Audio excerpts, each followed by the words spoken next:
Hey everybody, this is Dr. Lindsay Briggs. I am your instructor for PHHA-328 Health Equity this semester.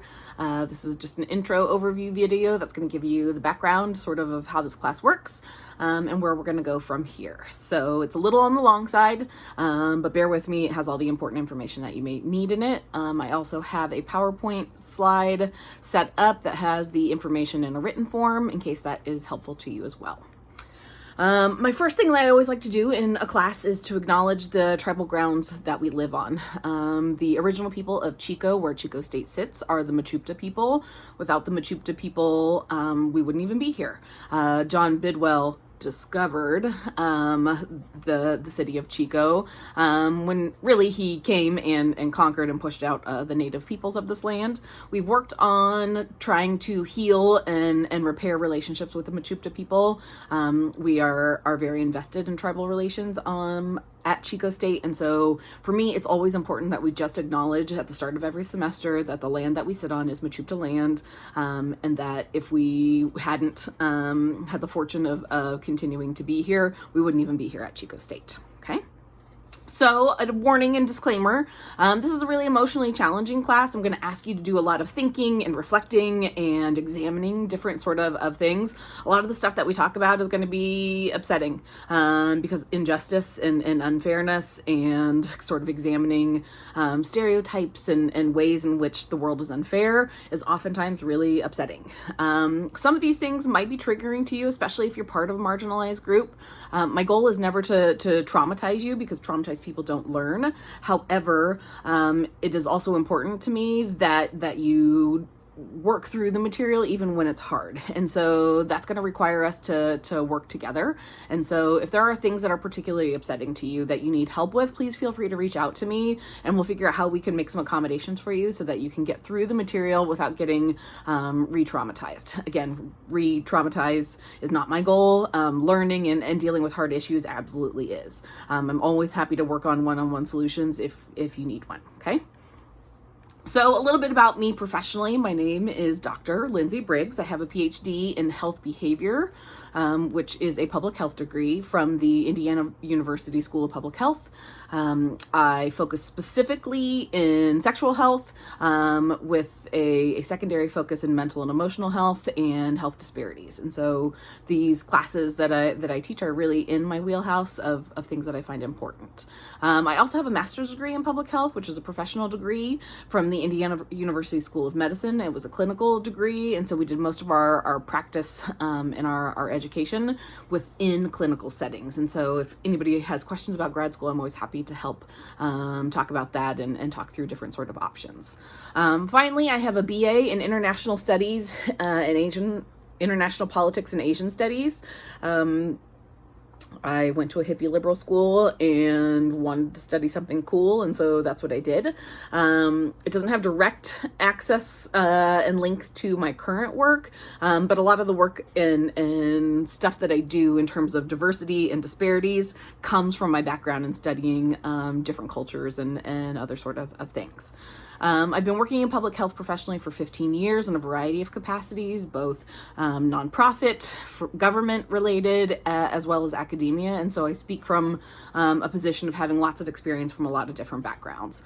I specifically do most of my work in sexual health. I am a sex educator and a sex researcher, but I also, again, do a lot of work in disparities related work and mental and emotional health related work.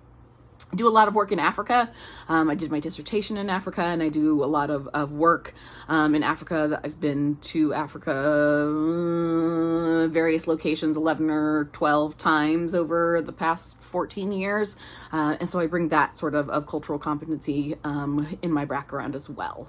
I'm very casual, I'm very laid back, but don't confuse that with being a pushover. I'm very strict about the rules that I have them set up so that we can manage to stay on track and to build responsibility into our classrooms. I'm always here to talk and to listen to you if you're having issues, but don't think that I'm a pushover, because I absolutely am not. All right. About me personally, I'm from Indiana, Hoosier by birth. I have a nuclear family. I am the oldest of two sisters, which explains a lot about who I am. I'm queer. I have a wife who is a wonderful human. We have two children. Lauren and Trevor, who are the lights of our lives. And I have two nephews who are my absolute favorite, adorable little boys in the world. I think about them a lot when I'm doing my work for two reasons. Number one, they're children, so, you know, corny as it is, the children are our future. And so I often think about what kind of world are they going to grow up in. Secondly, they're white little boys. And I think it's really important that I teach them and help them to understand that privilege and that sort of space from which they come. They've won the genetic lottery. They're white and they're boys. And so we'll talk a lot about privilege and those sort of things in this class. And so it's really important when I think about that of how do I make sure that the people in my family, my nephews, are growing up to be very good humans who are grounded in equity and justice. Finally, I am white passing, which is what we call it, but I am also part Native American. My mom is a member of her tribe, the Leech Lake Band of the Ojibwa, and so I do talk a lot about Native issues because they are very important to me. I'm an animal fanatic. We have a lot of animals. I can't even think of at the top of my head right now. Lots of dogs, lots of cats, a bunny, horses, pigs. I live on a ranch outside of Chico, and so I'm kind of a crazy animal nut. Extension of that, I'm also vegan, and I'm like a crazy vegan, and it doesn't really come up in this class because it's not related, but if you ever want to talk about veganism or have questions about veganism, I'm totally there to answer those questions because I am one of those lunatic vegans that's like, everybody should be vegan. If you're not vegan, that's okay. My wife isn't vegan. I always just say that's on your own conscience, not on mine. Goo Goo Dolls are my favorite band. I love them. I've seen them 23 times in concert. I am a crazy social justice warrior, progressive, radical person. You may know that because you might have heard my name before, or this might be your first introduction to that. I like to talk about this because I think it's really important for you to know who I am and where I'm coming from. There's a lot of rumors and myths and misbeliefs about sort of liberal professors and how we're here to brainwash you and tell you what to think. That couldn't be farther from the truth. I am here to teach you about public health, particularly in this class about health equity. However, anybody who says that they can teach without bias is lying. Everybody has bias. We carry it within us. It is part of who we are. And so rather than try to pretend like I'm some neutral sort of person, I like to lay my bias out right from the get-go. I am about as far left as you can get. I am radical. I'm an anarchist. I'm super into social justice. That doesn't mean you have to be, okay? In this classroom, there is room for everybody and for everybody's opinions. I just like to tell you where I'm coming from because that helps you to figure out where you sort of lie in terms of the things that I'm teaching and the beliefs that you might have. I do my best to, of course, teach all perspectives and all lenses in the classroom, but it's hard sometimes to do that when we're teaching through our biases. And so by being upfront about my biases, that gives you the opportunity to say, hey, do I agree with Dr. Briggs? I know how she feels about these sort of things. And it gives you the perspective to be able to sort of quality check and think about these sort of things for yourself. And so I just like to put that up front. I don't judge anybody for having any different sort of politics. I don't expect people to believe everything that I believe or agree with everything I believe. I just like to tell you to be upfront. Secondly, I am mentally ill. I say that without any sort of shame or judgment because I think it's an important sort of thing. You have a lot of people who are probably mentally ill in your life, but there's a lot of shame and stigma and they don't want to talk about it. I have pretty severe OCD as well as some anxiety, complex PTSD and other sort of things. It is a part of who I am, but I'm also a lot more than that. And so I say that to be vulnerable, to share with you and say, hey, there's a lot of things that make us up as humans, especially in this class when we're going to be talking about some different sort of aspects of identity and other sort of things. I'm a mentally ill person. I'm still functional. I still have a PhD. I'm still a professor, but it is who I am. Finally, I love memes. If I could speak and teach only in memes, I totally would. So I use a lot of memes in my lecture slides and other sort of things just because I think they're fun. If you ever have to send me a message or something, and especially if it's going to be a big ask or something that is not good information, you should attach a meme. That always makes it go over quite smoothly that way. Okay? About the classroom that we have, this is an oppression-free classroom. I've deemed it such. That means that in this class, we are going to be very mindful of the things that we say and how we say them. Language is really important. It helps us to communicate, but also it can be used as a weapon. And so we don't want to do that in this class, especially as we're talking about really hard issues around equity. And so it's really important that you choose your language wisely.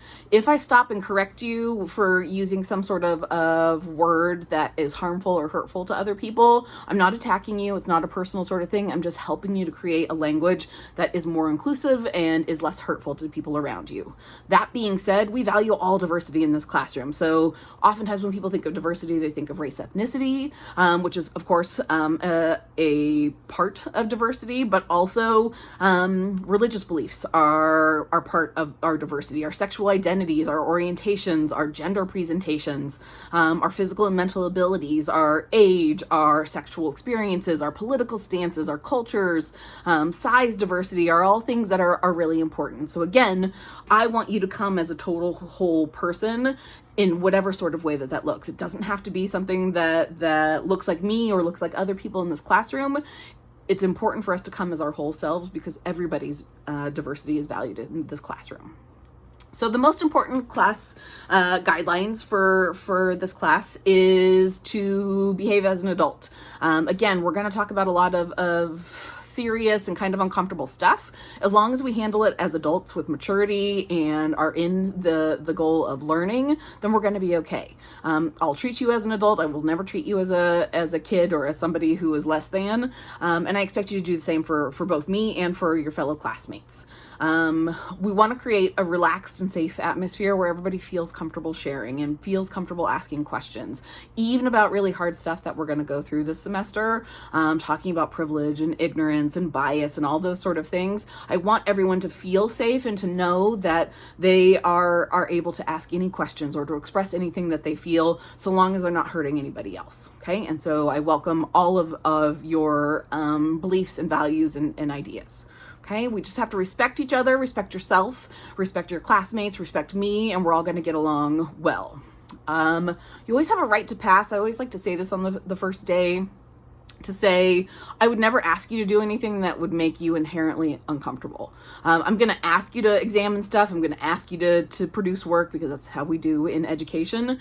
But if there's ever something that really makes you uncomfortable and you're like, yeah, I can't do this because it's traumatizing, again, please let me know and we'll figure out alternatives for you because I don't want to traumatize you. I want you to feel like you are in charge of your education and that you're supported in those sort of things. And finally, let's have fun and be open-minded. We're going to talk about serious stuff, and so sometimes it's just going to be serious, and it's hard to have fun when we're talking about racism and other sort of things. But if we stay open-minded, if we look at the sort of bright side of things, sometimes it'll be a little bit easier to get through those hard things. Okay. This is a 300 level course, and that means that there is a lot of reading involved. I know reading is not everybody's favorite thing, but it's really important for this class that you read all of the things that I assign to you. There'll be various sort of readings of scientific studies, thought pieces, other sort of things each week, as well as a book that you are assigned to work through for this semester. I try to keep it to a reasonable amount. My version of reasonable and your version of reasonable might be different, but I have taught this class for quite some time, and I know that the readings are achievable, but it is something that you need to keep up on.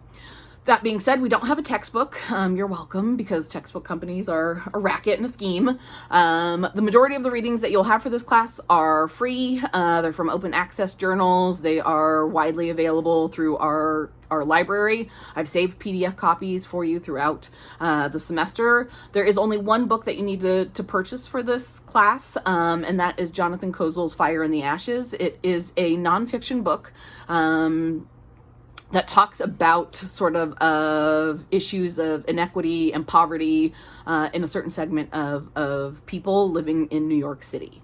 It's an inexpensive book because it was written by a researcher journalist, and so it's no more than $14, but oftentimes you can get it less than that. You can get it in any sort of version, whether it be paperback, hardback, ebook, audiobook, I don't care. Any of those are fine with me. And so it's just a book that is a companion to sort of the issues of the class in terms of thinking about real world sort of people. Okay. Your syllabus is posted on Blackboard, and it has pretty much everything you're going to need to know about the class. I'm always happy to answer questions that you may have, but first check the syllabus to make sure that your question isn't easily answered by just looking at the syllabus. If you've genuinely looked at the syllabus and you can't figure out the answer, I'm happy to be able to answer those sort of things for you. As we're going to be all online this semester, everything needs to be turned in on Blackboard.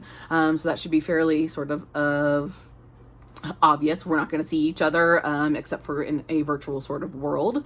When you want to connect with me, you can send me an email, or you can use the Remind app. There's a link on our Blackboard page that will tell you how to set up Remind and those sort of things. Because we're in this virtual space, I'm not available in person. I won't be on campus all semester, but I will try my best to be available to you within reason electronically. I am pretty much addicted to my iPhone, and so I'm oftentimes on it, and so if I get emails or if I get Remind messages, you'll probably get a quick response. Office hours didn't really work out for me in the spring. I would have them and almost nobody would show up, and so all of my office hours are available by appointment. And so if you want to have a face-to-face discussion with me in terms of real life, I'm happy to set up a Zoom meeting. I just don't want to sit around for hours each week just sitting there waiting to see if anybody's going to come. And so if you want to talk face-to-face, shoot me a message. We'll set up a time and we can actually do an interactive sort of talk to each other. Okay. I don't accept late work. We need to stay on a schedule to make sure that we cover all the things that we need to cover this semester. And so that's plainly stated in the syllabus. Your due dates are open from the beginning, and you know when things are expected. Okay. 2-week rule. I do use Blackboard's gradebook function extensively, and so you are able to always look and see what grade you have and what sort of things have been returned or not returned. That being said, I have the 2-week rule to make sure that you are an adult and attentive to what's going on with your grade. I don't want you in December to be like, hey, remember back in August? Because I'll be like, yeah, I don't remember back in August. That was a really long time ago. So when I post a grade, you have 2 weeks to review it and make sure that it's a-okay. I'm human. I make mistakes. So maybe I put a 2 instead of a 20. Bring that to my attention. I'm happy to fix those sort of things. If you don't understand why you got a grade that you got, I'm happy to tell you why. But do it within 2 weeks. That's a timely sort of time frame so that we can make sure that we're staying on top of things and not letting things pile up to the end. Because that becomes chaotic, and then I'm less generous if we, frankly, wait till the end of the semester.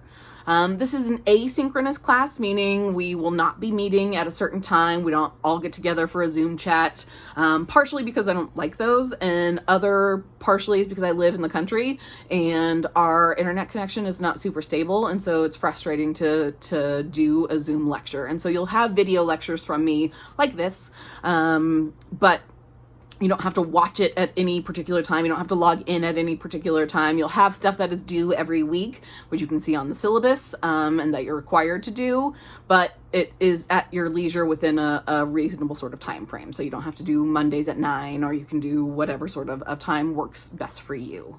If you have any ARC accommodations or other sort of religious observations that you need accommodations for, please send those to me. You probably won't need them mostly for this class because of how I've designed the class, but if you do, please speak to me about those and I'm happy to make accommodations for you.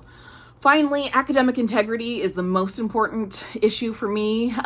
Cheating is no good. It disrespects me, it disrespects you, it devalues our education, and so it's really important that you don't cheat or don't engage in plagiarism or any other of those sort of things that don't qualify for academic integrity. It's the one and only thing that's going to really irritate me. I can pretty much be flexible with everybody in terms of values, opinions, and those sort of things, but if you cheat, yeah, that's really gonna bug me, and you'll probably be dead to me from then on. Finally, so thinking about sort of how are we going to get our grades in this class, each week you're going to have a weekly reading response that you need to do based on the readings of the week. You'll have a weekly activity based on the lecture and videos that I provide you. I'm going to ask you to take some implicit biases tests next week, and so you'll find out what those are. We're going to do some beyond the classroom activities, which are my effort to say, hey, yes, health equity is really important to this class, but it's not just this class. It's stuff that happens beyond the classroom. And so I'll explain more about that in future lectures. And then you're going to have a paper to do. So rather than an exam, because I don't believe in exams, you're going to do an analysis paper based on the book that we're reading in the class. It's not going to be due till the end of the semester, so it's not something you need to worry about too much right now, but you do need to be getting the Fire and the Ashes book and reading it and staying on top of it, because that will be important for the final paper. And lastly, instead of a final exam, it's going to be a final reflection. It will be open book, open note. It's exam format like an essay, but it's not something that is you're going to have to memorize anything or repeat those sort of fine details. Okay. One last note, sexual assault is a important issue at Chico State and a very important issue to me as a primary sex educator. Title IX is the federal program that protects gender-based violence and gender-based sort of harassment against people. Oftentimes we think of sexual assault and sexual harassment to be only against women, but we know that sexual assault can happen to anybody regardless of their identity. And so it's really important for you to know that Chico State does take sexual assault very seriously. We have a Title IX office. I am a confidential reporter. You can come and talk to me if you have any experience with sexual violence, and I will be there to help you figure out what's best for you. So finally, the last sort of thing that I always like to talk about is consent. Consent is important in a lot of realms, but particularly as it applies to sexual health. Consent is required each and every time that you have sex, and it needs to be enthusiastic and clear. And so I know it's a different sort of environment right now because we are virtual, but I'm sure that you're coming into contact with other people even in a COVID world, and so it's important that you get enthusiastic and verbal consent from anybody that you want to touch your body against. This is what we do to make sure that everybody feels good and safe and protected and nobody feels violated. Okay, it doesn't really have anything to do with this class, but I like to keep that message in there for everybody who is going to come into contact with me, because I think it's really important. So that's it. Again, I said this was a long video, but has all the information that you need. From here on out, the videos for sort of lectures each week will be much shorter, much more sort of poignant information. But I just wanted you to get to know me, know who I am, and that's about it. So I will see you in the next lecture.